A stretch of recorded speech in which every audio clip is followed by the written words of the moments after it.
as the cacao is kind of starting to stimulate a little bit and open it up my heart space, which is a whole other conversation. But really sitting in that ritual is sacred space and sacred time for me. Sometimes from there, then it might be, sometimes I walk my dog before the cup, sometimes it's after. So again, it's kind of like, where am I right now? What needs to happen? And from there, it might be, I need to journal. There's a quote that I read. There's a book that called me. There's a text that I received. There's like this sequence that kind of starts happening naturally, not me forcing. There are things that are on my schedule. There are things that are on my calendar that I absolutely respect, but I'm trusting the flow. So we got of a connection. Yeah, a cup of connectivity for me is the pour over. Yes. From the time I weigh the beans to what they smell, the grounded, allowing the beans to bloom, like a hot water expose them.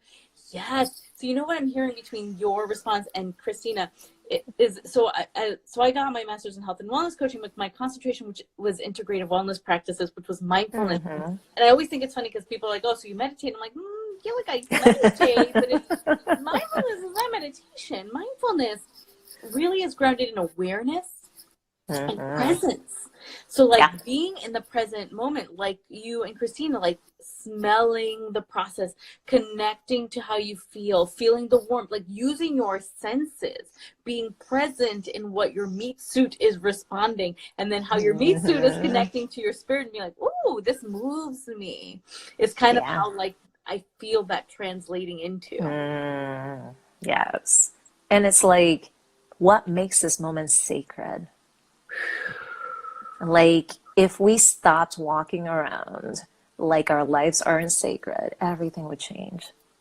Like, if every moment you realized that your breath is sacred, that your words are sacred and their spells, right? That everything that you are is a miracle, that you are sacred, every cell in your body, the way that you were created, the way that you came into being is sacred.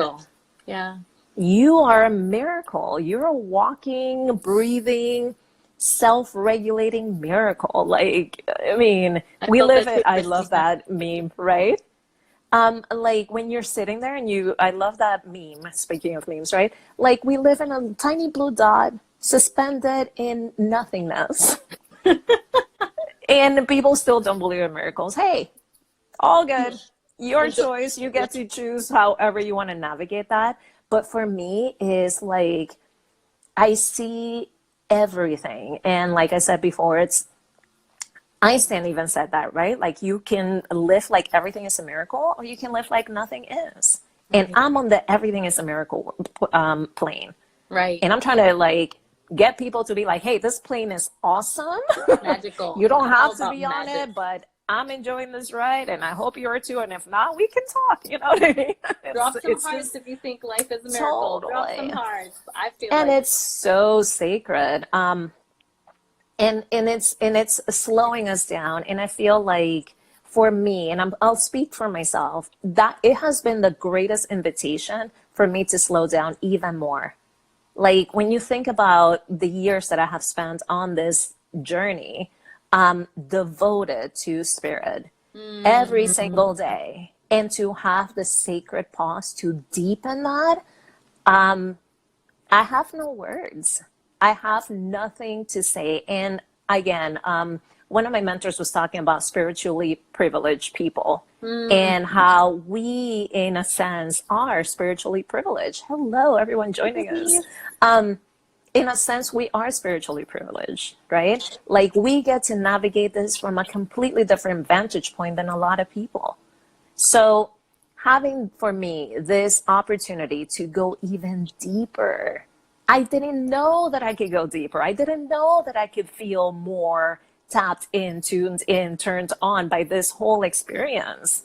my God, Like no. miraculous. I'm mind blown. I'm spirit blown. I'm like, my heart is like, yeah, I've experienced more miracles and abundance. Like, there were so many people that were like, oh my gosh, this is the worst thing that can happen, and I'm gonna cut this off, and I'm gonna do this, and like, I'm not gonna say that I'm like, you know, because I'm starting my coaching journey right now, so I'm not I'm not baller yet, but like I've actually gotten more opportunities Yes. because of this experience. Yeah. And I also want to talk about like how you connected to the cacao, how Christina connects to her coffee beans. It's Mm-hmm. interesting because the other day I couldn't sleep because I kept on being waken Mm. up by sciatica pain.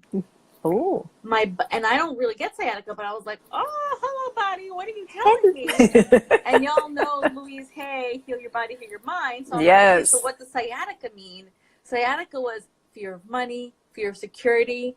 And I was like, yes, I'm not sure what's gonna happen. And the moment I was aware of that, it went away and I sourced new income. So it's like Mm-hmm. being aware. It's like what we were saying before, whether it's understanding your pain or understanding the moment you're in, like, and being present and connected to spirit. It's all about awareness. Just observing it. Observation, being aware, like, what am I Mm-hmm. feeling? What am I seeing? What am I sensing? Mm-hmm. Where is it landing? What does this mean Yes. to me? And then Mm. navigating and choosing from the connection to that awareness. So good.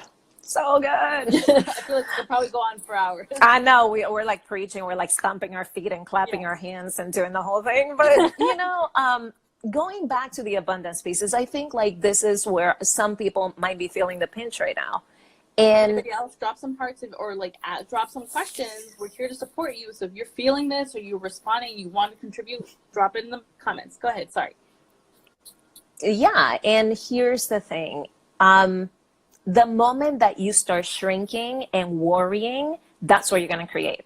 Like, I cannot stress that piece enough because I had to learn that the long, hard way, right? And you're always going to be supplied for.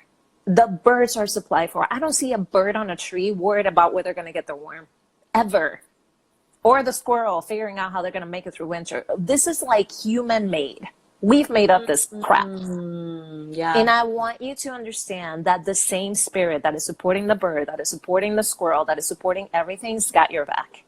Boom. And the moment that you stop this and you're like, I surrender, I trust the universe to take care of me, I know that I am provided for, I am made of that. Like, I assure you, the opportunities will come, the idea is going to come, whatever it is that needs to happen for you to be provided for will show up. Universal law. Like, it's not an idea, these are universal laws. And I firmly manifest all kinds of beautiful things into my life, including money, because I follow them. I am in full trust. I am not attached. Oh my God, it has to happen by this date, or if not, I'm not going to be okay. I'm going to be okay no matter what. Yeah. Adaptability and resourcefulness right now are so key. Yeah. Like, I want you to really tap into expansion. Like, what does it feel like to be expansive?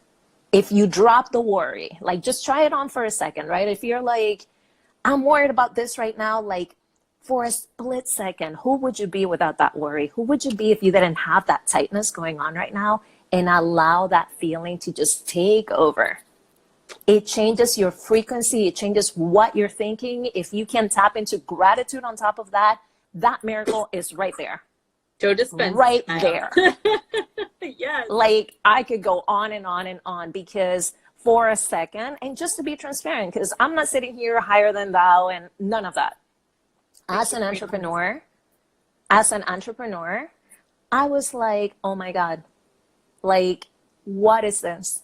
They're shutting everything down. How am I going to do this? And I sat with myself and I was kind of like, well, I can either start worrying, which I haven't done, and start practicing that old crap again, or I can stay in my trust, knowing that I've been provided for. That's not going to go away anytime soon. Wherever the money is wherever it is, and it's going to come through source. It's going to come from source through people.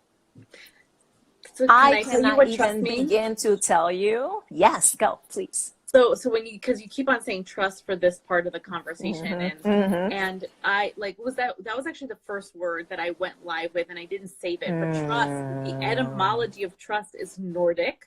The word is traus, and the word carries protection. So part of the trust is, yes, having faith and like reliability, but really one of the major spirits of the word trust in its original etymology in the Nordic version is protection, support and protection.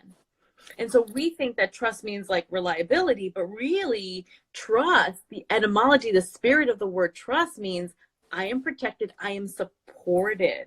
So I just want like everyone to hear that when you lean into the word trust, when you understand that you with trust is not about faith and reliability, it is about support and protection, and you lean into that spirit of that energy of that word, you can expand into that experience that Erika was saying about before and actually create expansion rather than contraction. Never fails. Unfailing supply. Never fails.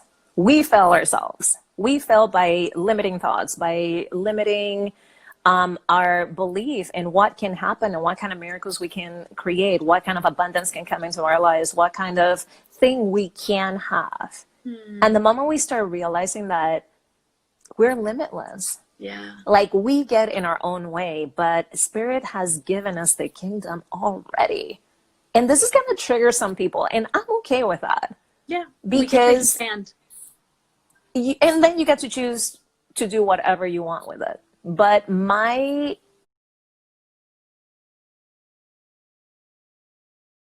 responsibility is to speak my truth and to show up as transparent as humanly possible, sharing what I have learned and hoping that that serves someone else, that it resonates, that it you know, like the resonant keys. That maybe there's that one little, that little thing, that little thing taps you in, and all of a sudden that ripple starts happening, and you start that expansion. And then maybe after this thing, you feel a little bit more at ease. Maybe you're kind of like, you know what, all the things that I was worried about, it's not a big of a deal. Like, I'm going to be fine no matter what. Right. And then allowing that trust to come in and really anchor yourself in it. Because, one thing that I did a Facebook Live earlier last week, and I was talking a lot about where your sense of safety comes in, right? Oh, thank you. Where your sense of safety comes in. And if you're relying on the external, on circumstances to provide you with a sense of safety, like you are relying on a shaky foundation, because the external can change, as we're witnessing right now, like that. In a split second, the whole world collectively has shifted overnight. When you learn to nurture the things that we have been covering today from the inside, and from the inside, you create your reality. From that sense of peace, that trust, that awareness, that intuition, that sense of love, that whatever it is that you want to call it. Now, whatever's going on the outside cannot shake you or stir you. Because you're so deeply rooted in yourself and in your truth and in who you are, that whatever's going on outside becomes irrelevant. Not that it doesn't affect you, not that we're turning a blind eye, not that we're not staying informed. Or bypassing, right? No, I'm not for bypassing, and I'm glad we'll kind of roll into that one. But it's you trusting you. You trusting your higher self, you trusting that to carry you through this and any other challenge that you might face. Yeah. And actually it's so like, I almost feel like this is like the perfect wrap up, because the theme for me, so I've in my coaching sessions and some of the webinars that I've been doing is all about my experience so far is people have been using this experience, this collective experience, as a way to give our power away. And it is not until we realize, that we hold the power collectively and individually, and stop telling, like, because my experience right now is everyone's like, tell me what to do, tell me when I can go to work, tell me what pill to take, tell me when it's ready, tell me when I can go out, tell me what to do. There's a lot of like giving it away, then knowing that you hold your power. You have everything inside of you to navigate this, because this is the experience you came here to experience. And when you, like you said, kind of tap into everything that we've been talking about, which is tapping into your heart, your spirit, not your meat suit navigator, you will be able to transcend the collective paranoia and hysteria. And not that people are bad for doing that. It's just that they are so conditioned to give their power away. Yeah. And when we return to spirit, when we return to our heart, we will probably really stand into the peace and to our power and even purpose. Yep. Couldn't agree more. All of that. One last thought for me is the spiritual bypassing thing. Yes. Yeah, it's all love and light, but you feel everything. Like if you're scared, it's okay to be scared. If you're sad, it's okay to be sad. Like I think one of the biggest gifts is just allowing yourself to feel everything. You have the space, you have the container. Cry it out, throw a tantrum, whatever needs to happen for you to move through it, right? And past it, do it. Don't dwell in it. It's the only asterisk that I will throw in there. It's like feel it and honor it. And don't dwell on it. I love it. Erika, this has been amazing. I'm certain that this is not going to be the last time you're on Spirit Talk. I hope not. And for all of you who are on Facebook, feel free to find us. I'm going to have Erika on my Facebook group, 15 Minutes of Love, on Tuesday. So if you're on Facebook, go search in the search bar 15 Minutes of Love, and you'll see Erika on Tuesday. She'll be talking a little bit more about boundaries and self-care. And I would love to see you there. Erika, thank you for being my first guest on Spirit Talk. My pleasure. Everyone, if you have any last minute comments or gratitude for Erika, feel free to drop it before we end this. Are there anything that they obviously find you? What's your handle? So for at Erika Manifest, you can click on this and find me. If not, is at Erika ERIKA Manifest, one word, MANIFEST. And I post there daily, just inspirational stuff, just stuff to keep you strong, keep you hanging in there. Whatever it is that I feel the collective needs is what I post on there. And sometimes it's just about my own journey. So this was everything. Thank you. Thank you so much, Bree. Eileen, thank you. Thank you for everyone who's here. Thank you for everyone who contributed. Thank you for everyone who's watching the replay. Every Sunday, tune in to Spirit Talks. This is just the beginning of an amazing series that I got here on Instagram. And if you're not an Instagram person, more of a Facebook person, I got you covered in all the ways. And I'm so honored to have Erika supporting me on this path. She was my first coach ever, y'all. So I'm a coach now. This spirit right here was the one who helped navigate me into that process. So I'm so honored to almost have it like a full circle. So thank you. My pleasure. Right, thank you for the invitation. And we'll talk on Tuesday. Yes. All right, loves. Have a great week. And we'll see you next Sunday. Bye.